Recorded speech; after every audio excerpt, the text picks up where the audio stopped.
स्वच्छांजलि का कार्यक्रम पूज्य बापू की 154वीं पावन जयंती की पूर्व की प्रधानमंत्री किसान सम्मान निधि का लाभ अब तक यहां दिया जा चुका है।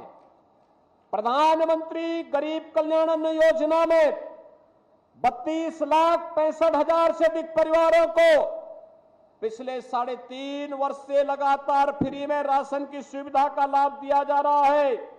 पीएम स्वनिधि योजना में 9,000 स्ट्रीट वेंडर लाभान्वित हुए हैं, तो पीएम कौशल विकास योजना में भी लगभग 10,000 युवाओं को प्रशिक्षित करके रोजगार के साथ जोड़ने का कार्य हुआ है। 46,98,000 जनधन खाते खोले गए। तो भाइयों बहनों, 6,80,000 के आसपास मृदा स्वास्थ्य केंद्र भी, कार्ड भी इस जनपद में वितरित किए गए हैं। आप अनुमान कर सकते हैं, गरीब कल्याणकारी योजनाएं बिना भेदभाव के, उसकी जाति देख करके नहीं, चेहरा देख करके नहीं, बल्कि हर गरीब को शासन की योजना के साथ जोड़ने का कार्य हो रहा है, बिना भेदभाव के हो रहा है। और बिना भेदभाव के शासन की योजनाओं का लाभ प्राप्त करने का परिणाम क्या है? आज विकास की बड़ी बड़ी योजनाएं यहां पर आ रही हैं। हमने यहां पर व्यवस्था करवा दी है। अब लखनऊ से नेमिस की कनेक्टिविटी सामान्य बस से नहीं, टैक्सी से नहीं, इलेक्ट्रिक बस से होगी। इलेक्ट्रिक बस की सेवा सीधे लखनऊ और नेमिस को जोड़ेगी। और कुछ ही दिनों के बाद नेमिस सारण्य को हम हेलीकॉप्टर की सेवा के साथ भी जोड़ने वाले हैं। और जिस दिन डबल इंजन की सरकार के द्वारा स्वीकृत यहां की कार्य योजना जमीनी धरातल पर उतरेगी, भाइयों बहनों, एक यहां पे जो कार्य हो रहा है, यहां के व्यापारियों को, यहां के पुजारियों को, यहां पर कार्य करने वाले पंडे होंगे, माली होंगे, अन्य स्वच्छता कर्मी होंगे, इन सबको मैं आश्वस्त करना चाहता हूं, डबल इंजन की सरकार हर एक के पुनर्वास की व्यवस्था करेगी। किसी को उजाड़ने के लिए कोई भी किसी को छूट नहीं दी जाएगी, उनके व्यवस्थित पुनर्वास। और जिस दिन यह योजना प्रभावी ढंग से लागू होगी, आप देखना पहले की तुलना में सबकी आमदनी कई गुना बढ़ चुकी होगी, और उन लोगों का जीवन भी एक उज्जवल होता हुआ दिखाई देगा। हमें तीर्थ की स्वच्छता पे ध्यान देना होगा।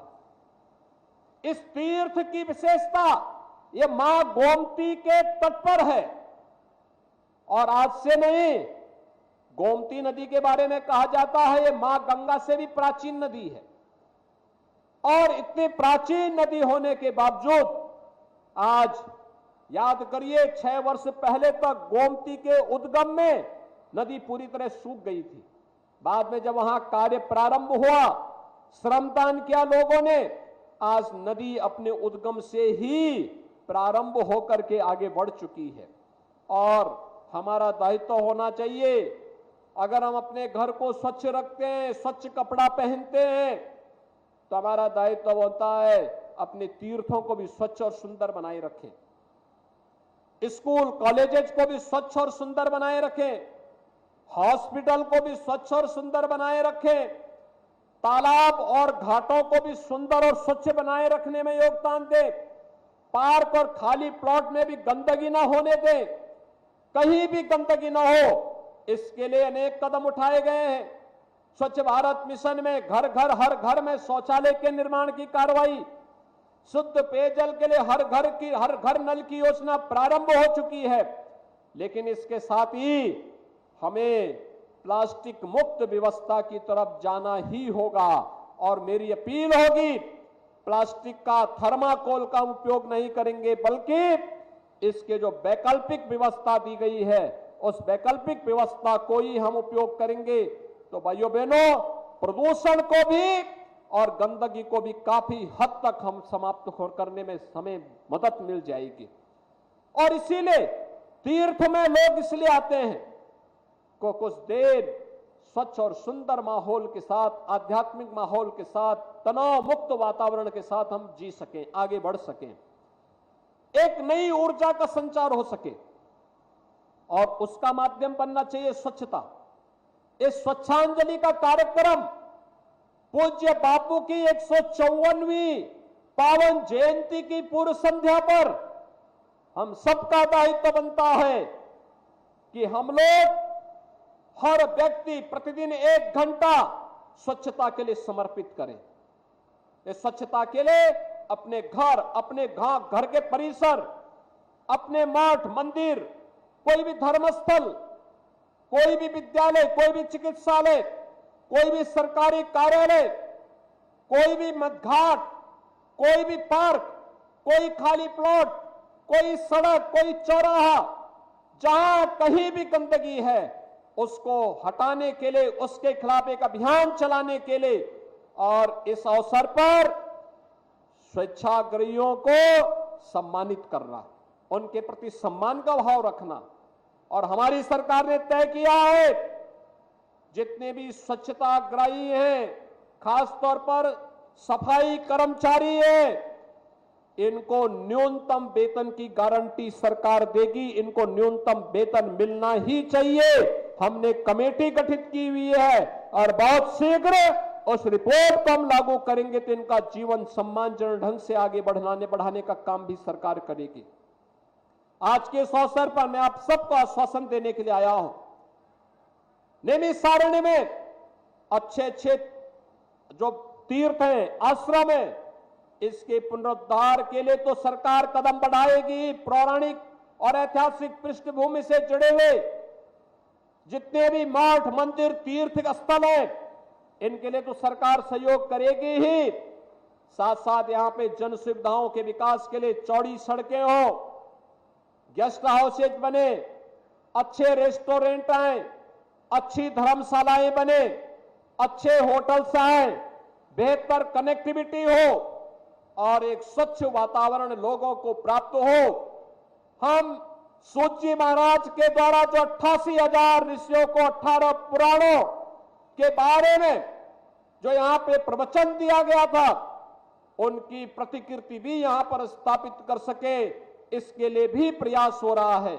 और इसीलिए नैमिष तीर्थ के इस महात्म को ध्यान में रख करके हम सभी लोग अपने अपने क्षेत्रों में जाकर के पवित्र धर्मस्थलों, तीर्थों, सार्वजनिक स्थलों, सरकारी कार्यालयों और हर उस संपत्ति को जो सार्वजनिक हो, उनके संरक्षण का दायित्व अगर अपने ऊपर लेते हैं कि हम भी इसमें कुछ योगदान दे दें, तो भाइयों बहनों, अपने पूर्वजों के प्रति यही हमारी कृतज्ञता का भाव है, यही कृतज्ञता है।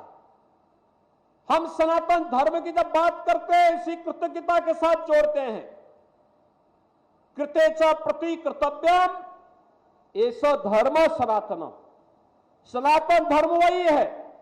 अगर किसी ने आपके प्रति कोई योगदान किया है, उसके प्रति कृतज्ञता ज्ञापित करना, अपने पूर्वजों के प्रति कृतज्ञता ज्ञापित करना, उनके जो सपने थे, उनके जो संकल्प थे, उन संकल्पों के साथ अपने आप को जोड़ देना, यही पूर्वजों के प्रति हमारी कृतज्ञता की भावना।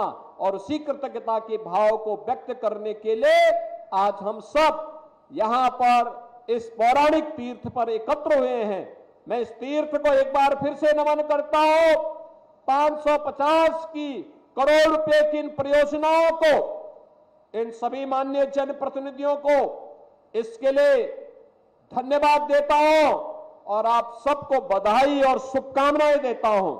भाइयों बहनों, इस शुभकामना के साथ कि यह समय हमारे यहां श्राद्ध कर्म का है।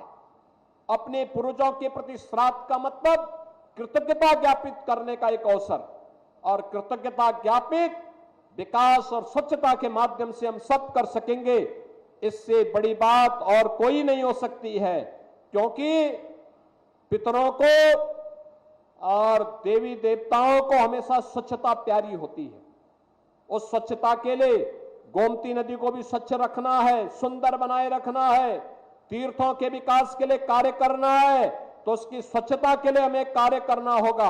और आप सभी लोग मिलकर के, यहां के हमारे माननीय जनप्रतिनिधियों के साथ मिलकर के स्वच्छता और सेवा के इस कार्यक्रम को विकास और समृद्धि के साथ जोड़ने का कार्य करेंगे। इस विश्वास के साथ मैं आप सबके प्रति अपनी शुभकामनाएं देता हूं। धन्यवाद। जय हिंद।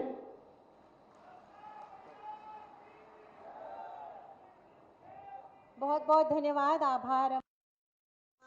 आशीर्वचनों के लिए निश्चित ही आपके आशीर्वचनों से हमें मार्गदर्शन मिलेगा।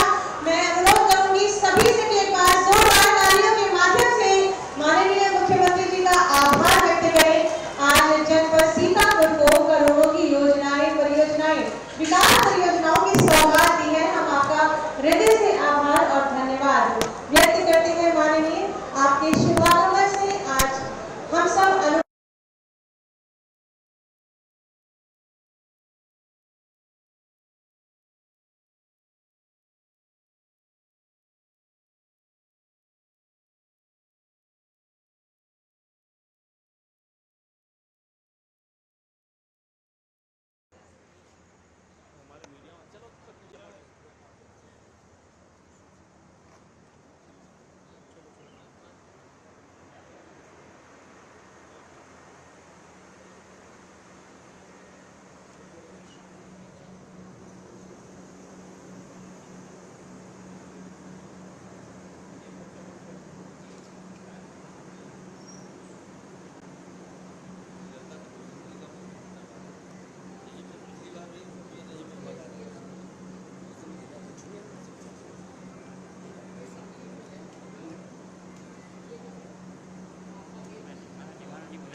भाई हमको है नहीं आ पाएंगे।